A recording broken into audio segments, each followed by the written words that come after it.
is to listen to it. And how we listen to our feelings is to feel them. Now, actually, what's going on more often than not is that we're moving from a place where we've been pretty comfortable and we're stepping into something that's unfamiliar. And it makes sense that when we do that initially, there may be a tendency to pause and say, uh-oh. And that's it. But that's what we do. It's like the baby that moves from crawling and decides that it wants to walk and stand up and push up off of a chair or a coffee table. I'm sure there's some wobbly moments. Well, it's not even I'm sure. We all know there's some wobbly moments if you watch little ones do it. And yet and still, their determination and their courage outweighs that moment that they have that kind of a feeling. So I want you in your life to be willing to feel it. Sit down with it and stand. Because when you do that, there may be someone along the journey who ends up at that same point in their life. And they turn to you and you can say, you know what? I've been there before. I felt my fear. I was broken down to my knees. But I felt my fear and I got up and I did it anyway. And let me tell you, if you can do it, I can do it. And let me, Jenenne, tell you, if I can do it, you can do it. I live a fearless life, and in that I mean I take the steps, but there are moments when I pause and I can feel it. You know, if it's getting on a horse that I realize is a huge animal and a big animal that I paid my money for, and sure, no one's there, I could walk away, but it's about the commitment to me to ride the horse. So for a moment, I'm like, what have I gotten myself into? And then I put my leg over and get on the horse. Or I recently joined a global leadership program with Lisa Nichols for entrepreneurs.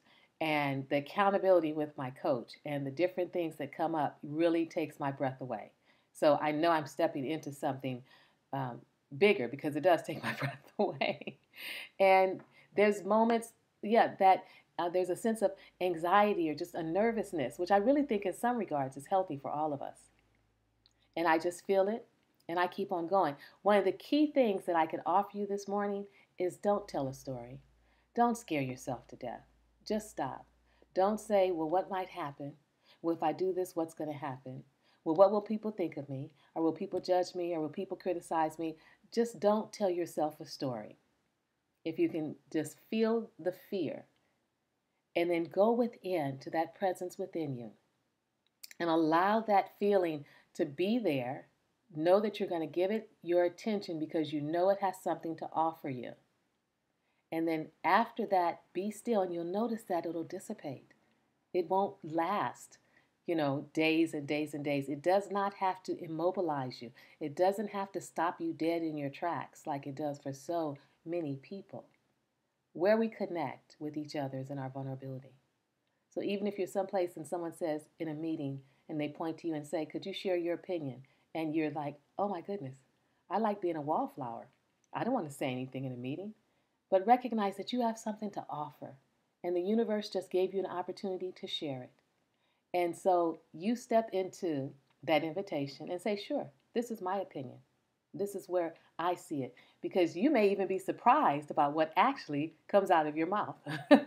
You may be surprised about what the universe really wants you to say and how the universe wants you to show up. We won't know those things unless we feel the fear, and then we go ahead and do it anyway. It's about our courage. It's about stepping into who we really are. And I know you've heard I think it was E.E. Cummings, so someone that said, courage isn't that you don't have fear, is that you feel the fear. And what you want is greater than the fear.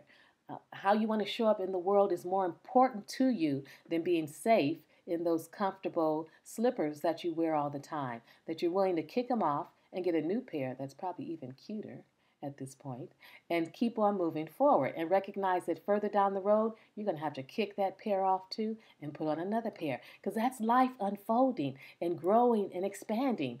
As much as we try, we cannot continue to wear those same comfortable slippers on and on and on. First of all, they get dirty, then they get holes in the bottom of them, and actually you're not walking in slippers, you're really walking on the ground. So let's make it part of what we do in our expanding and growing on the planet. We feel our fear. We take those old slippers and recognize they've served their purpose for who we were at that moment, and then we decide to step into being someone else, someone bigger, someone more magnificent. We decide to step into this game of life and really play it full out and full on, unapologetically. So I invite you to join me. Let's feel the fear and do it anyway.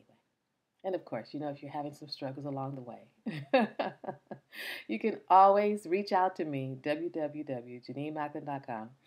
Go to my website. I've got inspirational conversation on there to support you on your journey. Or if you want to do coaching or anything like that, please feel free to give me a call. So this is my morning meditation.